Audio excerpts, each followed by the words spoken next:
Baik, mandat rakyat adalah Perdana Menteri selepas tu Dr. Mahathir adalah Datuk Seri Anwar Ibrahim. Kedua mandat rakyat ialah manifesto kita. Suka tak suka, kitab tak kitab suci, manifesto kita telah janji. Sebagai seorang pemimpin, kita tidak boleh kata masa buat dulu saya tak sedar diri, lepas menang baru saya tahu. Tak boleh macam tu. Sedaya upaya kita kena usahakan. Bila kita kata manifesto kita ni bukan kitab suci, kita tak terikat dengan manifesto, itu antara permulaan hilangnya kepercayaan rakyat kepada kerajaan PH. Bila mari pilihan raya kecil, pengundi ajar. Mari pilihan raya kecil, pengundi ajar. Mari pilihan raya kecil, pengundi ajar. Tak sedar lagi ke?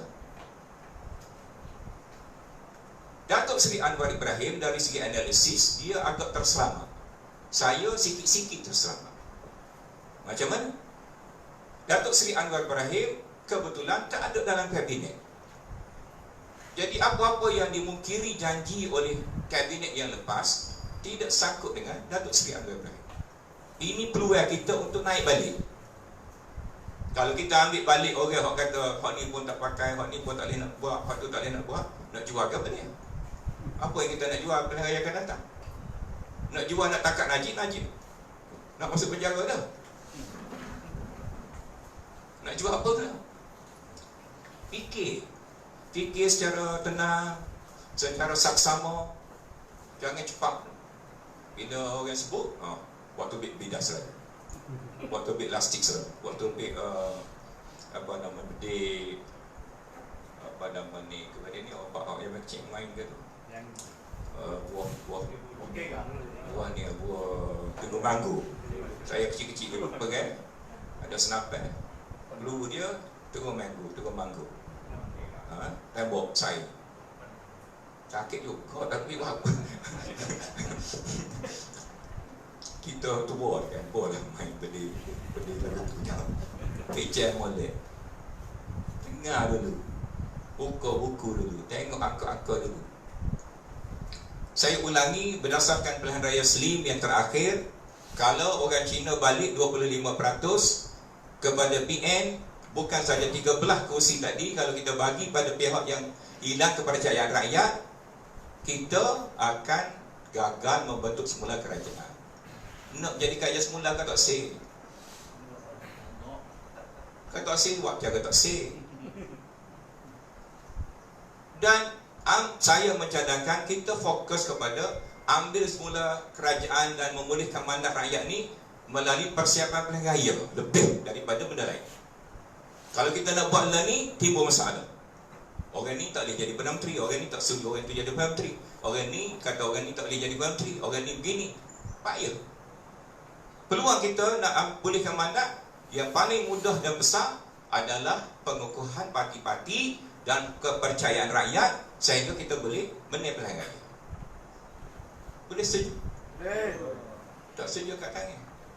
Tak ada, saya tak marah. Saya boleh tegas sikit lagi.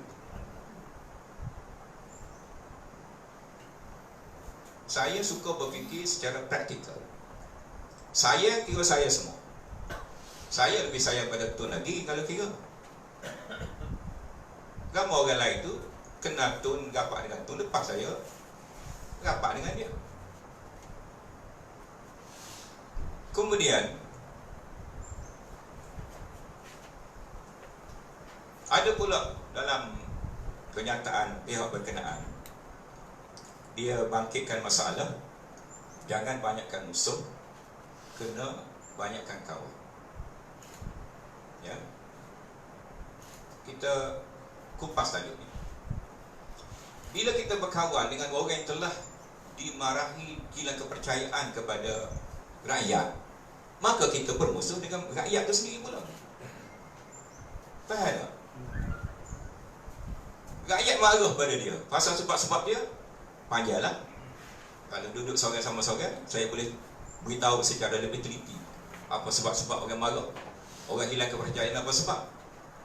Kita pergi duduk bawa lagi orang ni, kita berbaik dengan dia betul, Tapi kita bermusuh dengan pengundi kita, dengan rakyat kita, bahkan dengan ahli kita. Saya dipahamkan betul tak betul berita semalam. Ketua Amanah Kawasan Kelang di Selangor letak jawatan sekali dengan EJK dia. Tolong fikir. Jangan terlambat, tolong fikir. Sebab itu saya cadangkan dalam kita belum ada keputusan dalam pendirian kita ni. Saya cadangkan pimpinan-pimpinan merasai pandangan orang bawah. Jangan pandang EJK saja. Pandangan orang bawah apa dia? Buat keputusan berdasarkan suara ramai. Kalau suara ramai kata macam tu, saya pun akan ikut. Tetapi saya sekurang-kurang dah beri lampu isyarat, amaran. Apa akan jadi. Jadi kalau terjadi sungguh macam mana? Lepaslah saya. Ya. Sama dengan jatuhnya kerajaan ni. Minta maaf lah, saya bukan nak tunjuk pandai. Alhamdulillah, adik tuan-tuan semua, salah satu perkara yang kita kena doa dengan Allah SWT adalah Allahumma alhamni rushdi. Ya Allah, memberikan ilham pada aku, petunjuk. Alhamni rushdi ya Rabb. Subhanaka la ilma lana illa anta innaka antal alimul ghuyub. Macam-macam tu. Kerana kita tak tahu yang ghaib. Saya telah memberikan pandangan saya kepada pimpinan tertinggi amanah bahawa kerajaan PH akan tumbang seawal bulan April 2019. Boleh tanyalah pimpinan, saya tak boleh namakan dia pada hari ini. Bulan Julai, sekali lagi saya jumpa mereka, saya nyatakan pandangan saya kerajaan tuan-tuan akan tumbang. Tolonglah sebagai menteri, tuan-tuan buat sesuatu yang rakyat suka, macam tindakan Erdogan di Turki, dan jangan tersalah langkah macam Morsi di Mesir. Bulan Julai 2019, kali yang kedua. Kemudian kajian tumbang sungguh. Saya beritahu bulan 4 lagi. Kajian tumbang bulan 3. Hampir setahun. Kalau nak buat persiapan dan. Tapi pada masa itu orang tak percaya pandangan saya. Ya. Orang anggap ini mustahil. Ya. Sebab itu kita baca ayat Nabi Yusuf tadi, Rabbi qad ataitani minal mulk wa 'allamtani min ta'wilil ahadits fatiras samawati wal ard. 3, anta waliyyi fid dunya wal akhirah. 4, tawaffani musliman. 5, wa alhaqni bis salihin. 6. Wahai Tuhan, saya Tuhan, ya Allah, Engkau telah berikan saya pemerintahan. Pemerintah bernegara ya, pemerintah bernegeri ya, pemerintah berjajahan ya, pemerintah berparti ya. Puan Haji Fauzi dengan AJK ni adalah ada kuasa pemerintah peringkat kawasan. Cawangan ada kuasa pemerintah peringkat cawangan. Bila kita sudah terlibat dengan hal ehwal pemerintahan, allamtani min ta'wilil ahadits. Engkau telah ajarkan saya ta'wilul ahadits, tu urut yang Aziz sebut, tafsiran dan pemahaman isu-isu semasa. Ya. Macam mana nak tafsir hal-hal semasa. Macam mana nak ambil pedoman hal-hal semasa.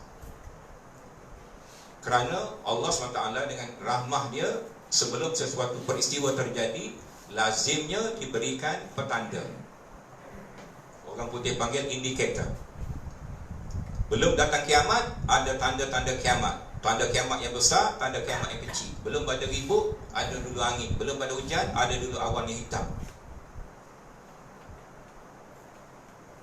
Berhati dengan tak berhati, observe or not. By your own observation, dengan pemerhatian tuan-tuan sendiri, tuan-tuan akan tahu, ini akan berlaku, ini akan berlaku. Berlaku sungguh ke, 100% tepat ke, itu dalam ilmu Allah. Tetapi sekurang-kurang ada pemerhatian.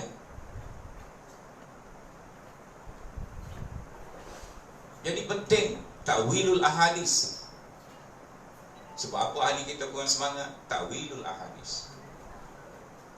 Macam mana nak boleh semangat ta'wilul ahadis? Macam nak menang ta'wilul ahadis? Apa isu kita nak bawa ta'wilul ahadis? Fatiras samawati wal ard, engkau lah yang telah menciptakan langit-langit dan bumi. Anta waliyyi fid dunya wal akhirah. Ini penting. Anta waliyyi fid dunya wal akhirah. Ya Allah, engkau penjaga saya dunia dan akhirat. Tujuannya apa? Tawaffani musliman, matikan saya sebagai seorang muslim, bukan ahli PAS, bukan ahli UMNO, bukan ahli amanah, bukan ahli itu, bukan ahli ini, musliman. Minta maaflah ulama-ulama PAS. Tuan-tuan telah menyesatkan umat manusia di Malaysia ni. Mesti mati dalam PAS. Mana karut? Ustaz Hassan Mahmud, ketua Dewan Ulama. Saya tidak ulama. Dr. Jahari sebagai ulama. Saya tidak ulama. Mana dalam Quran tawaffani lain pada musliman? Mana? Musliman ni tidak mesti ahli parti. Di negara-negara, kalau tuan-tuan pergi satu restoran di bangsa, ya, restoran pizza halal, saya lupa namanya, dalam bahasa Itali, saya tak berapa reti bahasa itu. Di situ ada tulis satu catatan besar di dindingnya. Mengapa nama restoran dia dipilih daripada nama tu? Kerana orang ni, orang Islam ni daripada Kuala Lumpur dan Singapura, dia pergi berjalan di Itali, dia sampai satu kawasan yang sangat cantik tepi laut, rumah-rumah atas bukit bersusun-susun, ada satu kubur orang Islam. Orang Islam ni asalnya seorang-seorang dia. Dia pergi ke kampung tu, ke tempat tu, dia bawa duit, masa tu dia ada duit lagi. Sampai tempat tu, cantik tempat tu, dia tak sebalik. Tak sebalik, dia belanja duit dia, habis duit dia, dia terpaksa hidup sebatang kara. Masyarakat Itali yang Kristian belanja dia, derma pada dia. Sebelum dia mati, dia pesan pada orang Kristian, jiran-jiran dia, kalau saya mati, hadapkan mayat saya ke Kaabah. Itu saja permintaan dia. Tengah-tengah tu semua Kristian belaka, dia mati musliman. Orang Kristian, jiran-jiran dia pun ambil mayat dia, tak reti nak semayang, tak reti apa, tutup dengan kain putih, letak dalam kubur, menghadap ke kiblat. Kemudian 5 tahun kemudian didapati arah kiblat tu tidak tepat. Orang Kristian ni, jiran-jiran dia ni gali semula kubur dia, betulkan mayat dia. Kemudian lepas pada tu semua orang kemudian mari tahu cerita dia ni, orang lain pula mari tolong semayangkan mayat dia. Walaupun dah lama dah, sebagai menghormati mayat dia, dia mati seorang diri. Musliman, tak ada PAH, tak ada UMNO. Wa alhiqni bis salihin, dan masukkan saya ni ke sebagai orang-orang yang saleh. Saleh. Saya berterupa saleh. Ahli parti saleh. Pimpinan parti saleh. Pengundi saleh. DO saleh. MB saleh. TMB saleh. Esko saleh. Masing-masing ukur lah. Saudara duduk dalam saleh ke tidak? Ukur masing-masing. Saya tak boleh nak ukur. Saya jaga diri saya. Nasib baik saya mati sebagai orang saleh, masuk dalam senarai saleh. Alhamdulillah. Saya mendoakan tuan-tuan semua sebagai orang saleh. Jadi tak payah bala parti. Bila kita kata salihin, ada senarai dia. Apa makna salihin? Salah satunya al-amru bil ma'ruf wan nahyu 'anil munkar. Ini cerita lama dalam Busrah kita. Al-amru bil ma'ruf wan nahyu 'anil munkar. Salah satu kemungkaran yang besar adalah pemimpin yang melakukan jenayah kepada rakyat dia, jenayah ekonomi, jenayah keuangan, sehingga wang khazanah negara habis kepada pemimpin-pemimpin. Alhamdulillah, kita penyokong Parti Amanah, pengundi Pakatan Harapan baru ni yang orang Islam, kena bersyukur. Alhamdulillah, salah satunya nyata pada kita bila kita sama-sama mengundi baru ni kerana nak menolak kerajaan kilit petokrat, penjenayah keuangan negara. Alhamdulillah, penjenayah keuangan tersebut telah dihadapkan ke mahkamah. Jatuh dah satu hukuman. Ya. Tunggu seterusnya proses. Kalau berjalan baik, proses penghakiman tak berubah, dia akan masuk penjara. Hasil siapa ni? Dia dapat dijatuhkan daripada Perdana Menteri habis kuasa, kemudian masuk mahkamah, kemudian insya-Allah mungkin masuk penjara. Hasil siapa? Hasil PAH. Tolong PAH jawab. Hasil siapa ni? Hasil siapa dia? Kalau harap ke PAH tak jatuh lagi, tolonglah ustaz-ustaz PAH fikir. Lagu mana demo al-amru bil ma'ruf wan nahyu 'anil munkar? Apa kita duduk dengan penjenayah tu? Apa?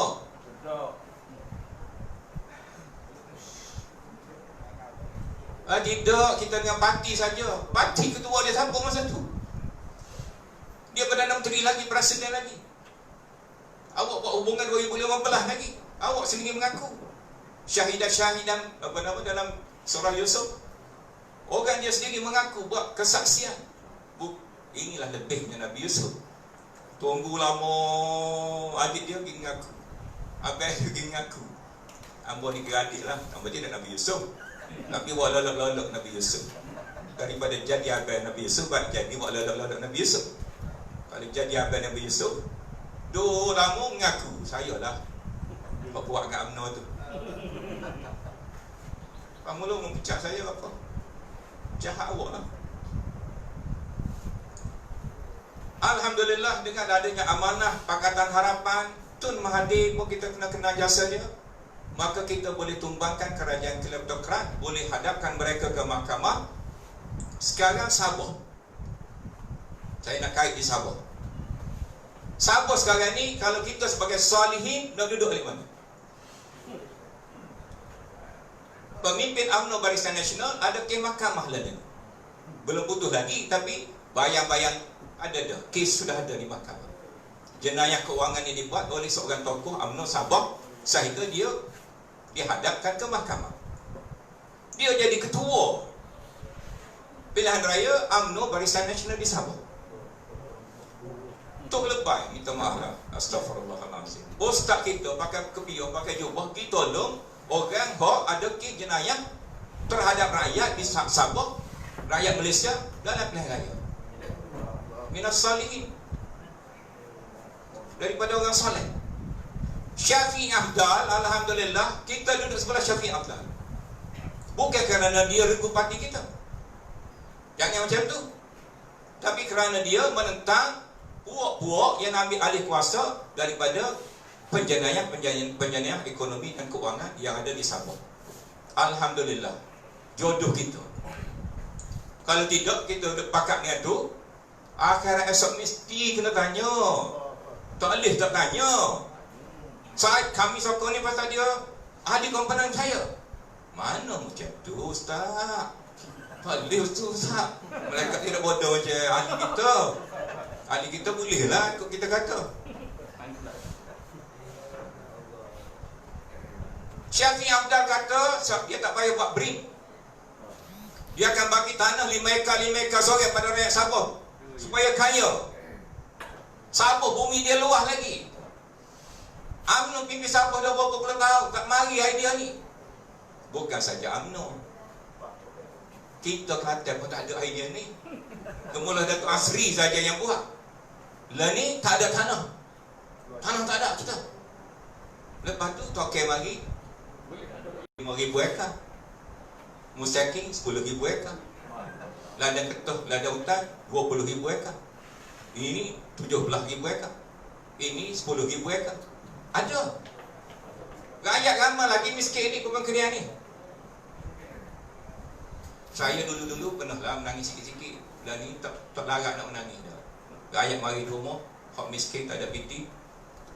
Koyak ke dia, saya pun tak ada piti juga. Sama-sama tak ada piti saya. Jadi tuan-tuan semua mengundi PAH baru ni, ditanya di SUK lah, berapa yang jadi miskin lagi rakyat Kelantan. Kita kata bila Umar Abdul Aziz mengetuh berapa tahun? 2 tahun ke berapa tahun? 2 2 tahun lebih sikit, tak ada orang miskin. Bukan sebesar Kelantan, kerajaan Umar Abdul Aziz, berapa kali Malaysia. Kita kata Islam tu adalah penyelesaian. Kalau bagi pada PAS, selesai ekonomi Malaysia.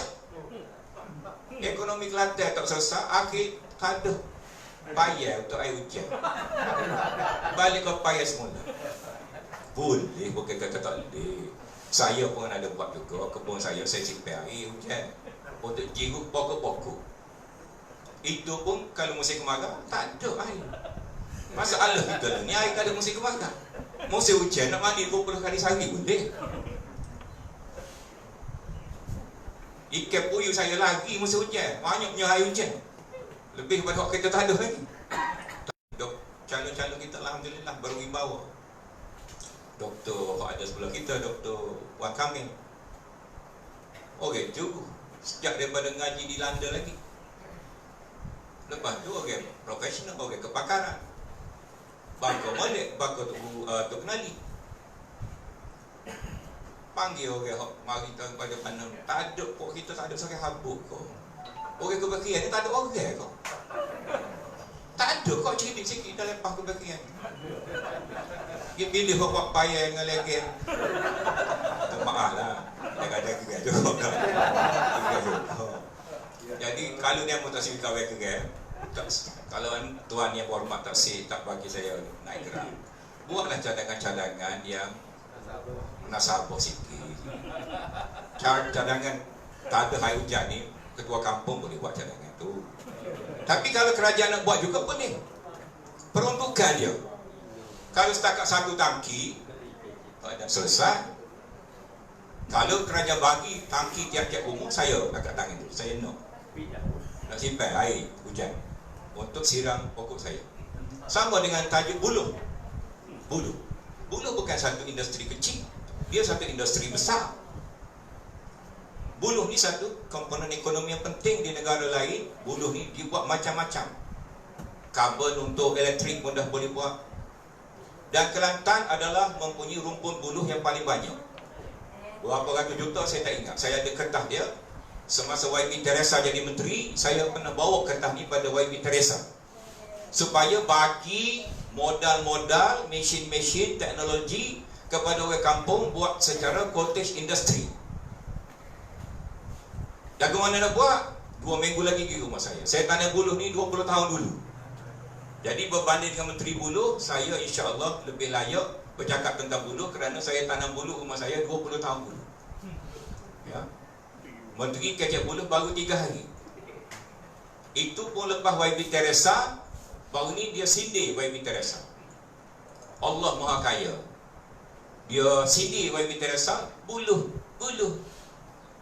Allah bagi dia jadi menteri, buluh berindu. Nasib baik saya teliti nak patung-patung berindu ke apa semua ni. Ada patung dia. Pusing ada hak pula juga. Tapi peluang masih ada. Jangan cakap saja. Bagi bajet, bagi teknologi, bagi kemudahan, bagi untuk anak-anak muda yang tak ada kerja, kampung-kampung, bukan takat buluh boleh jadi ekonomi hari ini. Dengan teknologi hari ini, pupuk boleh jadi satu sumber kekayaan. Baik. Jadi di Sabah ni alhamdulillah kita bersebelahan ni menyokong Datuk Seri Shafie Hamzah. Kita doakan parti dia menang dan parti-parti yang berkawan dengan penjenayah ekonomi dan politik ni ditewaskan oleh rakyat Sabah. Kalau menang pula, kau kekayaan untuk dia pula. Kau kekayaan untuk dia pula. Kau kekayaan untuk dia pula. Parti Islam, al-amru bil ma'ruf wa nahyu 'anil munkar. Naam.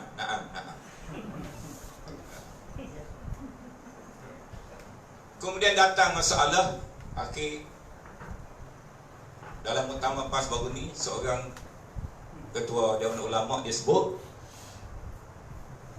mana-mana orang yang menentang keputusan pemimpin dan boleh menimbulkan pecah belah, hendaklah dibunuh. Faqtuluh. Dan siapa-siapa tanya bila nak buat hukum hudud, RU355 ini suara syaitan. Saya teringat satu cerita Nasaruddin Khoja. Nasaruddin Khoja, tahu Nasaruddin Khoja? Nasaruddin Khoja ni macam Abu Nawas jugalah. Dia orang alim, dia orang cilik, tapi dia buat bodoh, dia buat macam separuh gila. Dia bangun pagi masuk kedai kopi, dia kata saya malam tadi mimpi teruk. Orang pun tanya, mimpi apa ya Syekh? Nasaruddin Khoja ni tak habis-habis dengan mimpi. Saya mimpi jumpa dengan syaitan, saya pegang janggut dia, tak lepas janggut dia, saya pusing dengan tangan saya pegang dengan tangan saya, syaitan melaut. Lepaslah aku, lepaslah aku tidak akan lepas. Dia tarik janggut syaitan. Pasalmu ni menyesatkan manusia. Dia tarik lagi janggut. 10 kali aku tarik janggut aku pun terbangun. Aku terbangun tengok-tengok janggut dari tangan aku, di janggut aku sendiri.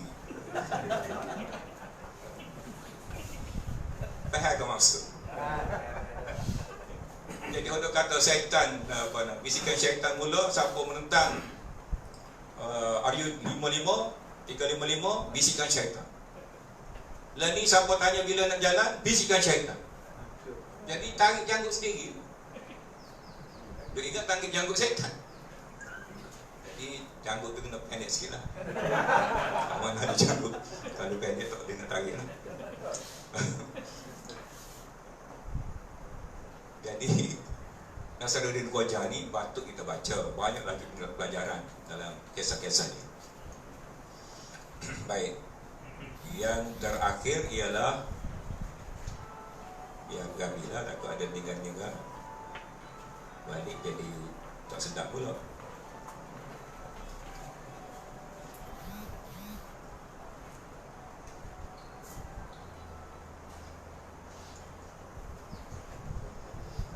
Ekonomi Kelantan sikit, akhir sekali. Saya pernah tulis surat kepada Tun Dr. Mahathir semasa dia jadi Perdana Menteri atas kapasiti saya sebagai senator. InsyaAllah saya nak panjang balik surat ni kepada Perdana Menteri Muhyiddin Yassin, iaitu cadangan saya pada masa tu, dan saya nak SQ kepada Menteri Besar. Kalau dia nak ambil idea saya ni buat pun tidak ada masalah, demi manfaat rakyat Kelantan dari segi cari makan. Kalau kita balas politik tak sudah dengan balas lagu mana nak tolong rakyat cari makan, ya. Nak tolong rakyat cari makan. Salah satu cadangan saya ialah supaya disambung paip gas daripada Kertih sampai ke Bacok. Belanja dia dalam lebih kurang 1.3 bilion.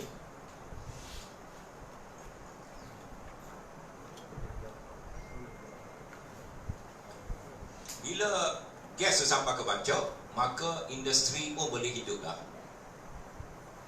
Dan patut-patut kita boleh ada satu jana kuasa elektrik berasaskan gas di Bacok, dan boleh sampai ke Kuala Jepur. Industri berasaskan keperluan gas boleh hidup, kos lebih murah, budak-budak boleh kerja.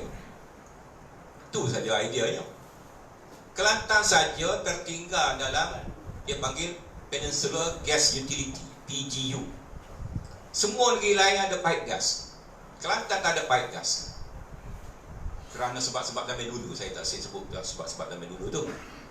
Kita tidak mementingkan sebab zaman dulu, kita mementingkan learning. Kalau pilihan raya mari cepat, sudah tentulah kerajaan Pah Kelantan dengan kerajaan Tok Abah waktu Pok Atak ni, nah, tak ada yang buat lah. InsyaAllah PH menang, PH akan bangunkan jajaran pipe gas daripada Kertih sampai ke Bacok, sampai Pekalan Jepur, dan insyaAllah ekonomi Kelantan boleh menampung pekerjaan sebilangan rakyat Kelantan. Kalau dia nak tiru ambil pun, saya tak ada masalah. Macam dia tiru masalah royalty.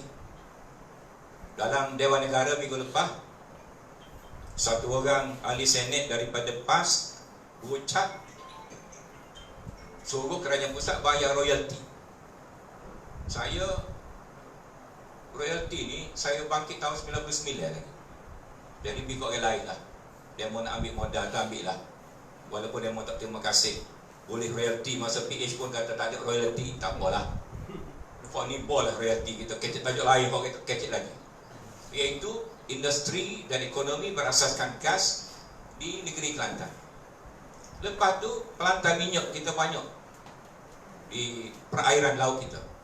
Kita kena buat syarat, kerajaan negeri boleh buat syarat 30% penyertaan dalam pelantar tu, macam dobi, macam hantar makanan, macam apa-apa perkara yang kecil-kecil, dia bagi kepada orang tempatan. Dobi ni saya difahamkan satu pelantar sampai 5-6 juta satu tahun. Tapi mungkin dapat pada orang luar daripada Kelantan. Jadi anak Kelantan tak dapat faedah. Ini sebagai satu contoh saja. Tidak semua contoh kita nak royak, nak beritahu, kerana takut kerajaan PAS ni kadang-kadang dia tiru. Lepas tu dia kata dia nah, tahu semua dah kan. Yang ketiga ialah apprenticeship, skim latihan budak-budak dalam industri petroleum di Pelantar Petronas. Saya tulis 3 ni kepada Tun Dr. Mahathir. Dan sebenarnya surat saya yang ketiga, yang keempat saya ada, yang tu saya tak nak bangkit lagi ni, pasal melibatkan pelabur luar. Bila Tun Mahathir kali yang pertama jumpa, dia minta saya cadangkan siapa nak mari pelabur. Nanti buat pipe gas, siapa nak melabur, siapa nak guna gas ni. Saya pergi carilah. Alhamdulillah ada orang tempatan yang buat hubungan dah dengan pelabur luar, sanggup panel, tangki, simpanan gas itu, boleh supply kepada Selatan Thai sekali, dan juga buat jana kuasa. Saya buat surat yang keempat, jumpa dengan Tun Dr. Mahathir, beritahu dia. Saya tidak nak menyalahkan Tun Dr. Mahathir, kerana mungkin dia ambil masa berfikir. Saya hanya nak membesarkan cadangan ini sebagai salah satu cara kita membangunkan ekonomi negeri Kelantan pada masa akan datang. Itu saja. Kalau itu sebagai mukadimah saja. Ya. Jadi saya nak beritahu Pakatan Harapan kalau diberi kuasa mentadbir Kelantan boleh buat lebih baik daripada kerajaan PAS. Pak letih lah. Letih kepada orang Kelantan panggil letih. Letih lagi, letih. Letih lotek. Letih lotek. Letih lotek dengan letih. Letih letih. Kerajaan Kelantan ni tak cekak. Lama doa dengan tu. Boleh dah nak tukar. Save Kelantan. Selamatkan Kelantan. Jadi ini tema yang saya cadangkan. Kita pakai guna macam kita pernah buat art. Art dulu satu masa dianggotai oleh bukan ahli parti. NGO orang UMNO pun ada. Kerana dia nak tengok royalty dibayar. Art naik dulu. Salah satu sebab kita PAS Kelantan menang kerana art. Sekarang saya nak cadangkan kita ada satu platform baru, Save Malaysia, Save Kelantan, di mana orang tidak bukan parti pun boleh masuk dalam. Orang ada kepakaran apa-apa boleh masuk. Parti mana-mana pun boleh masuk. Individu macam Ustaz Bayhaqi pun boleh masuk. Apa saya sebut Ustaz Bayhaqi tu? Jadi atas amanah kementerian lah. Pandai-pandai gaya dia. Kalau dia tak saya masuk amanah pun tak apa. Saya beritahu Ustaz Bayhaqi, kalau Ustaz tak saya masuk amanah tak apa. Tapi Ustaz masuk dalam sekretariat Save Kelantan. Jadi ini satu formula kita. Mudah-mudahan rakyat Kelantan ada kesedaran, diberikan hidayah dan kekuatan. Dan PAS kita harap berundulah secara perlahan-lahan, kerana mandat yang telah diberikan selama ini pada fikiran ramai rakyat Kelantan gagal dilaksanakan dengan sempurna. Jadi bergila-gilalah untuk tengok prestasi mana yang lebih baik, seperti mana ayat fastabiqul khairat. Hak mana tercakap ke tidur, hak mana gagah ke depan. Aku lu qauli hadza wa astaghfirullahalazim li wa lakum. Wassalamualaikum warahmatullahi wabarakatuh. Takbir.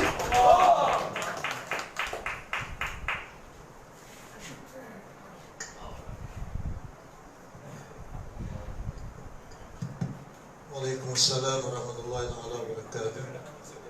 Demikianlah penjelasan dan peresmian Surat Utama Amanah Kawasan Kementerian yang disempurnakan oleh Yang Berhormat Senator Dato' Haji Ruslan bin Musa. Seterusnya saya menjemput dan mempersilakan seorang